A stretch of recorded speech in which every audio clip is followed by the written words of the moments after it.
Hello everyone, my name is Parth, welcome back to my YouTube channel. तो हमने एक series start की थी, टॉप 10 गिव रीजंस आपको बताए, ऑब्जेक्टिव्स कहां से करने हैं वो मैंने बताया। तो आज यहां पे बताऊंगा टॉप 10 न्यूमेरिकल्स के बारे में, जो मैंने आपको स्ट्रैटेजी दी है कि किसी एक सब्जेक्ट को पकड़ के आप चलते हो, फिजिक्स और केमिस्ट्री। उसमें से अगर आप फिजिक्स के 6 चैप्टर बहुत अच्छे से करके जाते हो तो ज्यादा से ज्यादा स्कोर करने के आपके जो चांसेस हैं वो बढ़ जाते हैं। 35 प्लस लाना आसान हो जाता है। तो अगर आप फिजिक्स एकदम अच्छे से करके जाना चाहते हो तो न्यूमेरिकल्स करना बहुत जरूरी है। शायद आप सारे न्यूमेरिकल्स ना कर पाओ, ऐसा भी हो सकता है। तो एटलीस्ट जो न्यूमेरिकल्स मैं यहां आपको बताऊंगा उतने तो आप करके जाइए। सबसे ज्यादा न्यूमेरिकल कौन से चैप्टर से पूछे जाते हैं वो भी आपको यहां पर बताऊंगा, क्लियर हो जाएगा। एंड फॉर्मूला याद करने के लिए हमारे पास एक बहुत ही सिंपल तरीका है, सारे फॉर्मूले आपके याद हो जाएंगे। तो यही सारी बातें आज के वीडियो में करनी है, शांति से देखना। वीडियो अच्छा लगे तो लाइक करना, शेयर करना, सब्सक्राइब करना चैनल को। फॉर्मूला के लिए ट्रिक क्या होती है? देखो, किसी भी चीज को याद करने का तरीका क्या है, उसको रिपीट कीजिए एंड एक्टिवली रिकॉल कीजिए, उसको याद करने की कोशिश कीजिए। तो हमने एक सिंपली फ्लैश कार्ड्स बना दिए आपके, क्या बोलते हैं, फॉर्मूला के लिए। तो देखिए क्या क्या आ गया। यूनिवर्सल लॉ ऑफ ग्रेविटेशन क्या बोलता है? Force is equal to G m1 m2 बटे आर स्क्वायर। क्या ये बात सही है? यहाँ पे जी क्या होता है? ग्रेविटेशनल कांस्टेंट होता है। m1 क्या है? Mass of first body. m2 is mass of the second body, है ना। एंड r क्या है? The distance between them. Inverse square law जिसको बोलते हैं, ठीक है। केपलर का थर्ड लॉ क्या बताता है? T square is directly proportional to R cube. तो कुल मिला के टी स्क्वायर बटे R cube is equal to a constant. कुछ इस प्रकार से हमारा केपलर्स थर्ड लॉ होता है। तो यहाँ पे टी क्या है? The period of revolution. And R क्या है? The mean radius, the average radius between the planet and the sun. ठीक है, चलो फिर एक्सेलरेशन ड्यू टू ग्रेविटी का फॉर्मूला क्या है? Capital G into capital M upon capital R square. ठीक है, तो जी क्या है? Gravitational constant. एम क्या है? Mass of earth. आर क्या है? Radius of earth.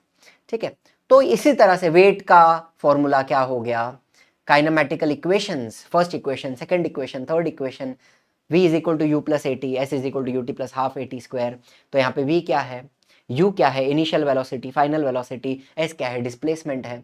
तो ये सारी बातें, पोटेंशियल एनर्जी की बात हो गई, एस्केप वेलोसिटी की बात हो गई, ग्रेविटेशनल कांस्टेंट की वैल्यूज, मास ऑफ अर्थ की वैल्यू, रेडियस ऑफ अर्थ की वैल्यू। तो जितनी जितनी सारी चीजें आपको याद करने की जरूरत है, वैल्यूज को भी एंड इवन फॉर्मूला को भी, न्यूमेरिकल्स को ध्यान में रखते हुए, तो वो सारी चीजें यहाँ पे 33 फ्लैश कार्ड्स के फॉर्म में आपको मैंने दिया हुआ है। आपको दिख रहा है ऊपर नंबर 33। पोटेंशियल डिफरेंस क्या होता है? V is equal to I R. I is the current and R is the resistance. ये होगा आपका ओम्स लॉ हो गया। ठीक है, तो करंट का फॉर्मूला क्या है? Charge upon time, coulomb per second. ठीक है, Q upon T, and unit क्या हो गया? एम्पियर हो गया। तो ये सारी सारी बातें यहाँ पे मैंने की है। तो ये फ्लैश कार्ड्स आपको कहाँ पर मिल जाएंगे? वेबसाइट पे भी मिल जाएंगे, ऐप के ऊपर भी मिल जाएंगे। आप फ्लैश कार्ड्स का बटन दबाओगे, सबसे पहले आपको 3 दिखेंगे, डायग्राम्स दिखेंगे, माइक्रोब्स दिखेंगे, और इंपॉर्टेंट सारे के सारे फॉर्मूला जितने आपके टेक्स्ट बुक में है एंड सारी वैल्यूज जो आपको याद रखने की जरूरत है, वो सब कुछ आपको यहाँ पर मिल जाएगा। ठीक है, सिंपल। तो ये ट्रिक नहीं है, इसके ऊपर आपकी 10 मिनट की मेहनत है। लेके बैठो जरा, 10 मिनट उसको याद करो, रिवाइज करो। इसमें भी आपको 2 मोड मिल जाएंगे, एक शफल मोड भी है और एक प्रैक्टिस मोड भी है। ठीक है, शफल मोड में रैंडम कार्ड्स आपके सामने आएंगे, तो आपका क्या बोलते हैं, आपकी मेमोरी यहां पर टेस्ट होगी। चलिए, तो ये हो गया आपका फॉर्मूला के लिए मैंने आपका इंतजाम कर दिया। चलो अब आते हैं न्यूमेरिकल्स पे। कौन से न्यूमेरिकल इंपॉर्टेंट है, कौन से करके जाने हैं? देखो, मैं आपको हमेशा बोलूंगा कि आप सॉल्व्ड एग्जाम्पल करिए, सॉल्व्ड एग्जाम्पल, एंड आप एक्सरसाइज के न्यूमेरिकल्स करिए। अगर आप करके ही जाना है, आपको श्योर शॉट, अगर आप फिजिक्स के 6 चैप्टर पे ध्यान देना चाहते हो, अगर ऐसी बात है, तो आपको सारे सॉल्व्ड एग्जाम्पल करने चाहिए, आपको सारे एक्सरसाइज के न्यूमेरिकल करके जाने चाहिए। ये मेरा मानना है, ये मेरा व्यक्तिगत मत है, पर्सनल ओपिनियन है। ठीक है, लेकिन यहां पर मैं आपको जितने जितने क्वेश्चन पूछे गए हैं PYQ के हिसाब से, कितने पेपर हो गए? 9 पेपर्स। ठीक है, मार्च 2019 से लेके जुलाई 2024 तक के 9 पेपर्स के अंदर जितने जितने न्यूमेरिकल पूछे गए हैं वो सारे मैंने इकट्ठा करके आपको यहाँ पे दिए हैं। मैक्सिमम न्यूमेरिकल जो है वो ग्रेविटेशन चैप्टर से पूछे गए हैं अब तक 10 बार। एक्चुअली 11वां भी था लेकिन वो रिपीट था, इसलिए मैंने उसको यहां से डिलीट कर दिया है। तो 11 न्यूमेरिकल अब तक ग्रेविटेशन चैप्टर में से पूछे गए हैं। एंड उसमें से अगर आप देखो तो एक ये फॉर्मूला बेस्ड हो गया, ये तो ना काफी बार पूछा जाता है, ये आपके F is equal to G m1 m2 upon R square, small R ले लेंगे यहाँ पे, स्मॉल आर स्क्वायर, इसी के ऊपर बेस्ड है।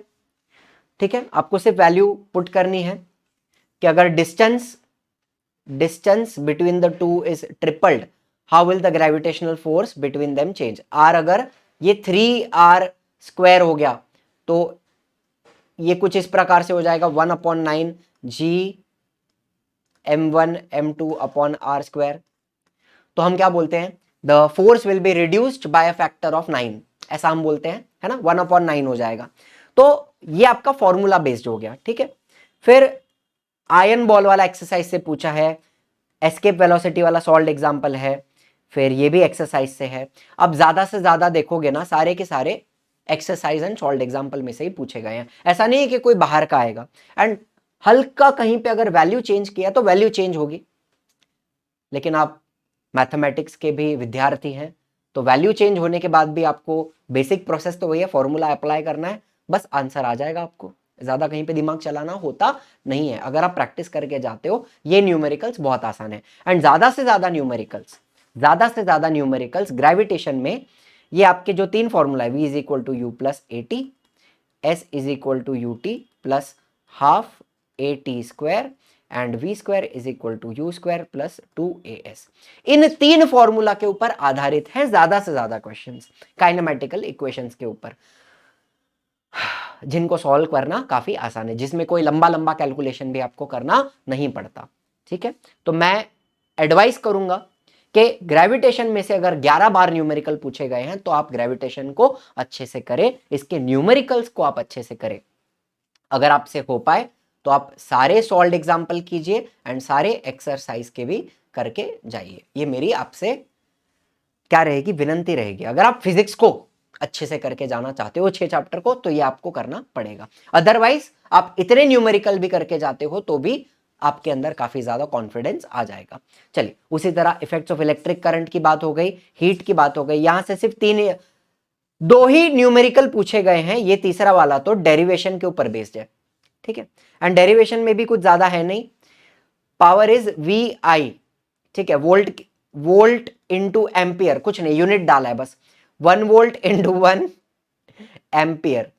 ठीक है, जूल पर coulomb and coulomb per second, तो कूलम काटा तो जूल अपॉन सेकंड मिला, जूल पर सेकंड क्या होता है, वॉट होता है, इतना ही है और कुछ भी नहीं है।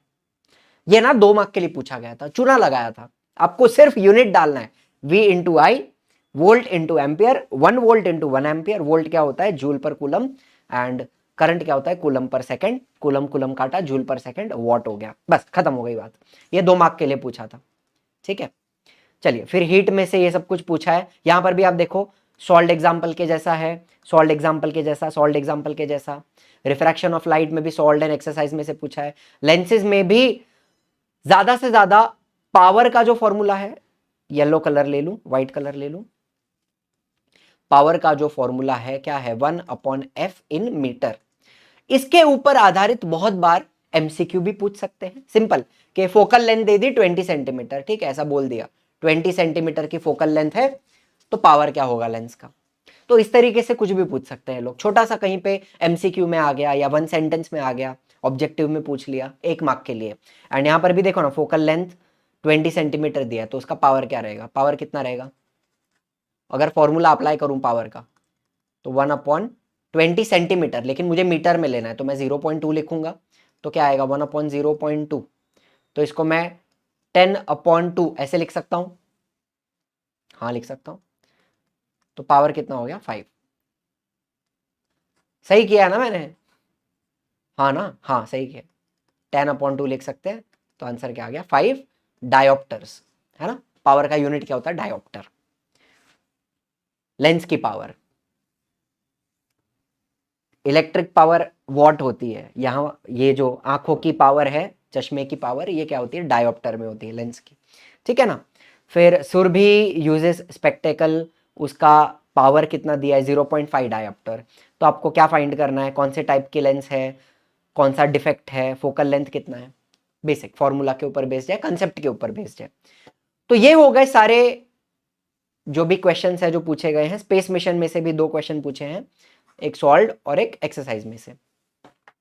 तो मेरा कहना क्या है, सबसे ज्यादा क्वेश्चन कहां से पूछते हैं, ग्रेविटेशन से। तो ग्रेविटेशन से आने के चांसेस भी ज्यादा होते हैं। तो आप ग्रेविटेशन के न्यूमेरिकल्स जितना अच्छे से कर सकते हो कोशिश कीजिए करने की। एंड अगर आप 6 चैप्टर पे ज्यादा ध्यान देना चाहते हो, फिजिक्स के अगर देना चाहते हो, अगर आप केमिस्ट्री भी कर रहे हो तो आप इतने न्यूमेरिकल्स करके जाइए।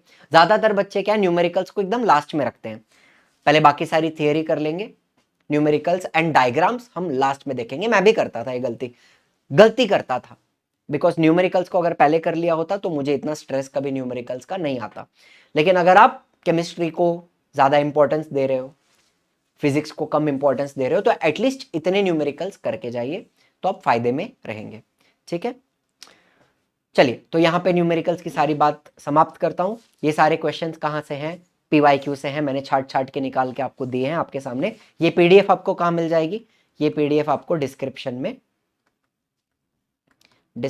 में मिल जाएगी। ठीक है, तो ये हो गए सारे इंपॉर्टेंट न्यूमेरिकल्स जो अब तक पूछे गए हैं।